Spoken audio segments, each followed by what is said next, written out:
And now Chapter 9, Answers by Citing the Lord's Version.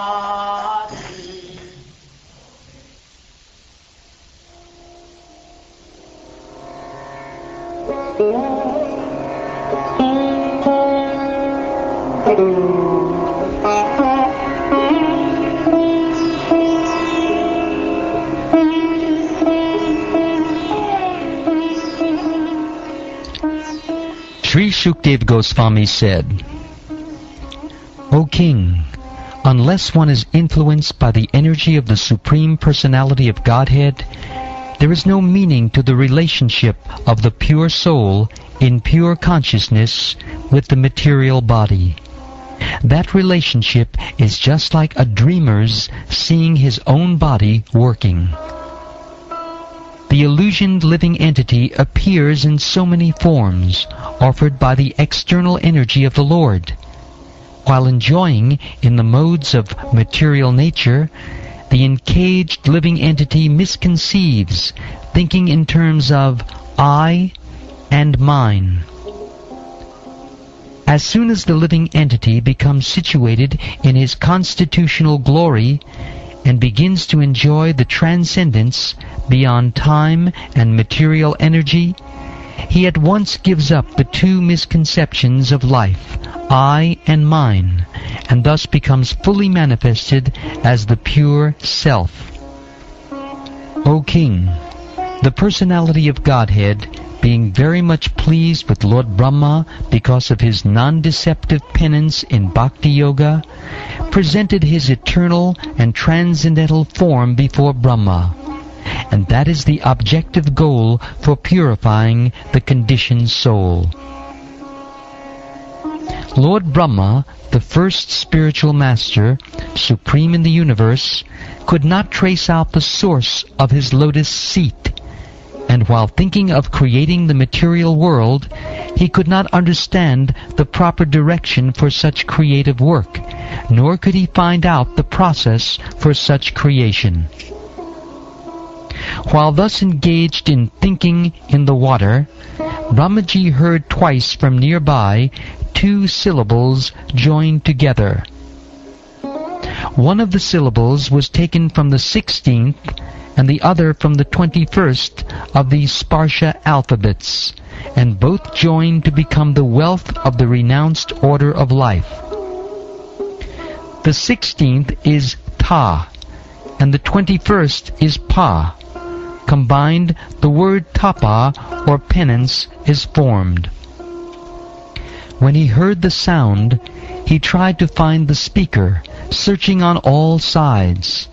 But when he was unable to find anyone besides himself, he thought it wise to sit down on his lotus seat firmly and give his attention to the execution of penance as he was instructed. Lord Brahma underwent penances for 1,000 years by the calculations of the demigods. He heard this transcendental vibration from the sky, and he accepted it as divine. Thus he controlled his mind and senses, and the penances he executed were a great lesson for the living entities. Thus he is known as the greatest of all ascetics. The personality of Godhead, being thus very much satisfied with the penance of Lord Brahma, was pleased to manifest his personal abode, Vaikuntha, the supreme planet above all others. This transcendental abode of the Lord is adored by all self-realized persons, freed from all kinds of miseries and fear of illusory existence. In that personal abode of the Lord, The material modes of ignorance and passion do not prevail, nor is there any of their influence in goodness. There is no predominance of the influence of time, so what to speak of the illusory external energy? It cannot enter that region. Without discrimination, both the demigods and the demons worship the Lord as devotees.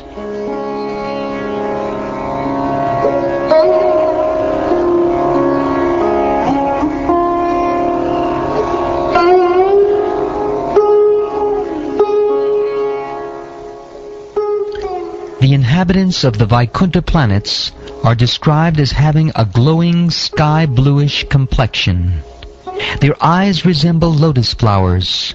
Their dress is of yellowish color, and their bodily features very attractive. They are just the age of growing youths. They all have 4 hands. They are all nicely decorated with pearl necklaces, with ornamental medallions, and they all appear to be effulgent. Some of them are effulgent like coral and diamonds in complexion, and have garlands on their heads blooming like lotus flowers, and some wear earrings. The Vaikuntha planets are also surrounded by various airplanes, all glowing and brilliantly situated. These airplanes belong to the great Mahatmas or devotees of the Lord. The ladies are as beautiful as lightning because of their celestial complexions, and all these combined together appear just like the sky, decorated with both clouds and lightning. The goddess of fortune in her transcendental form is engaged in the loving service of the Lord's lotus feet, and being moved by the black bees, followers of spring, she is not only engaged in variegated pleasure, service to the Lord, along with her constant companions, but is also engaged in singing the glories of the Lord's activities. Lord Brahma saw in the Vaikuntha planets the personality of Godhead, who is the Lord of the entire devotee community, the Lord of the goddess of fortune, the Lord of all sacrifices, and the Lord of the universe, and who is served by the foremost servitors like Nanda, Sunanda, Prabhala, and Arhana, his immediate associates. The personality of Godhead, seen leaning favorably towards his loving servitors, his very sight intoxicating and attractive, appeared to be very much satisfied. He had a smiling face decorated with an enchanting reddish hue. He was dressed in yellow robes, and wore earrings and a helmet on his head. He had 4 hands, and his chest was marked with the lines of the goddess of fortune. The Lord was seated on his throne, and was surrounded by different energies, like the 4, the 16, the 5, and the 6 natural opulences, along with other insignificant energies of the temporary character. But he was the factual Supreme Lord, enjoying his own abode. Lord Brahma, thus seeing the personality of Godhead in his fullness, was overwhelmed with joy within his heart, and thus in full transcendental love and ecstasy, his eyes filled with tears of love. He thus bowed down before the Lord. That is the way of the highest perfection for the living being, or the Paramahansa. And seeing Brahma present before him, the Lord accepted him as worthy to create living beings, to be controlled as he desired. And thus being much satisfied with him, the Lord shook hands with Brahma, and, slightly smiling, addressed him thus. The beautiful personality of Godhead addressed Lord Brahma and said, "O Brahma, impregnated with the Vedas, I am very much pleased with your long-accumulated penance, with the desire for creation. Hardly am I pleased with the pseudo-mystics. I wish you good luck.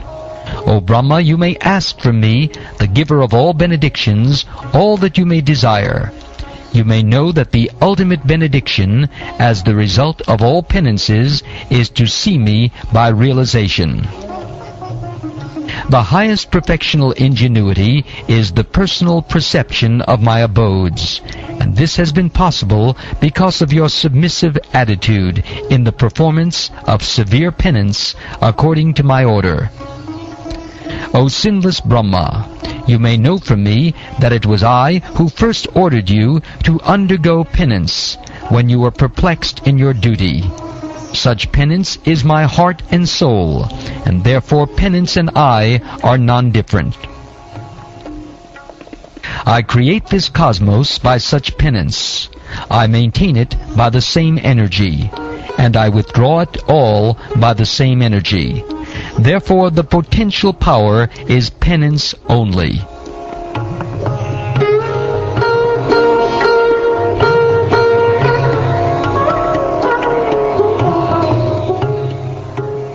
Lord Brahma said,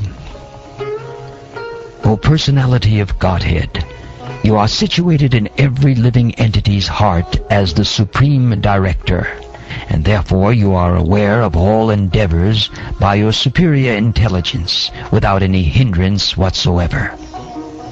In spite of that, my Lord, I am praying to you to kindly fulfill my desire. May I please be informed how, in spite of your transcendental form, you assume the mundane form, although you have no such form at all. And please inform me how you, by your own self, manifest different energies for annihilation, generation, acceptance, and maintenance by combination and permutation. O Master of all energies, please tell me philosophically all about them. You play like a spider that covers itself by its own energy, and your determination is infallible. Please tell me so that I may be taught in the matter by the instruction of the Personality of Godhead, and may thus act instrumentally to generate living entities without being conditioned by such activities. O my Lord, the unborn, you have shaken hands with me just as a friend does with a friend, as if equal in position. I shall be engaged in the creation of different types of living entities, and I shall be occupied in your service. I shall have no perturbation, but I pray that all this may not give rise to pride, as if I were the Supreme. The Personality of Godhead said, Knowledge about me, as described in the Scriptures, is very confidential, and it has to be realized in conjunction with devotional service. The necessary paraphernalia for that process is being explained by me. You may take it up carefully. All of me, namely my actual eternal form and my transcendental existence, color, qualities, and activities, let all be awakened within you by factual realization out of my causeless mercy. Brahma, it is I, the Personality of Godhead, who was existing before the creation, when there was nothing but myself.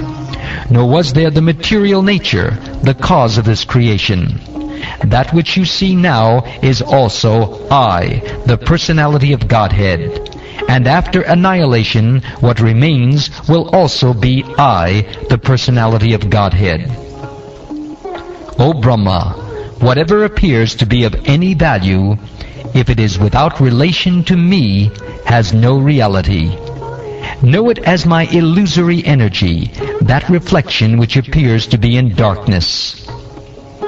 O Brahma, please know that the universal elements enter into the cosmos, and at the same time do not enter into the cosmos.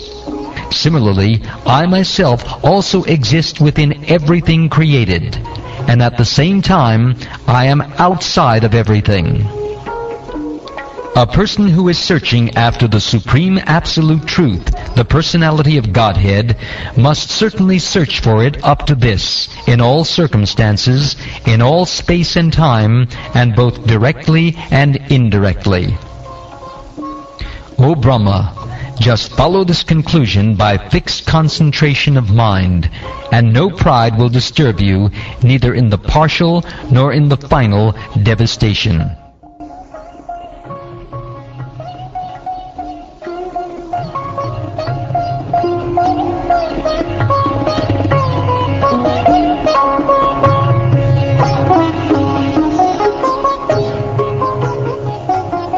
Shukadeva Goswami said to Maharaj Parikshit, "The Supreme Personality of Godhead, Hari, after being seen in his transcendental form, instructing Brahmaji, the leader of the living entities, disappeared."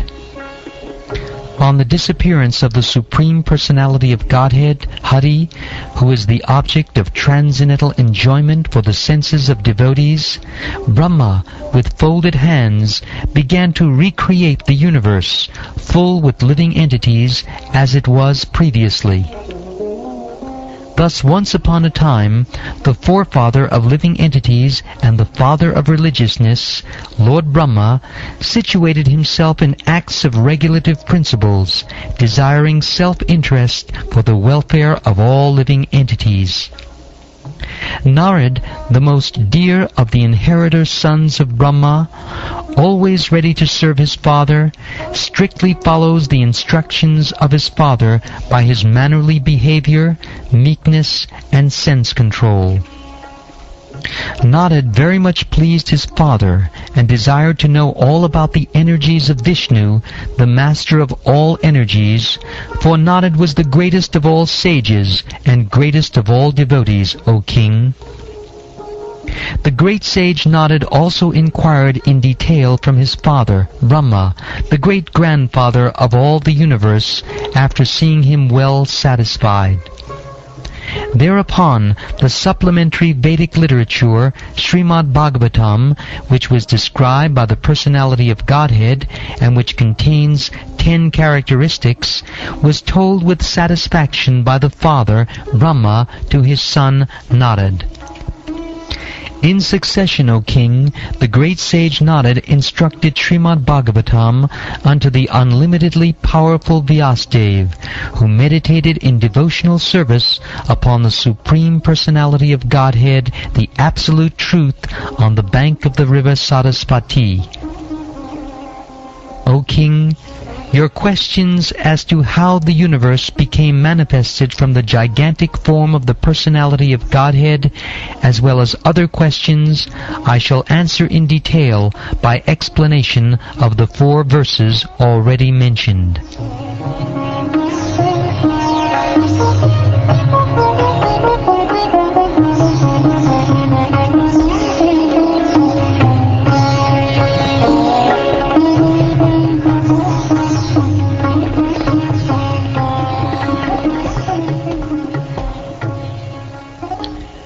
Thus ends the 9th chapter of the 2nd canto of the Srimad Bhagavatam, entitled Answers by Citing the Lord's Version.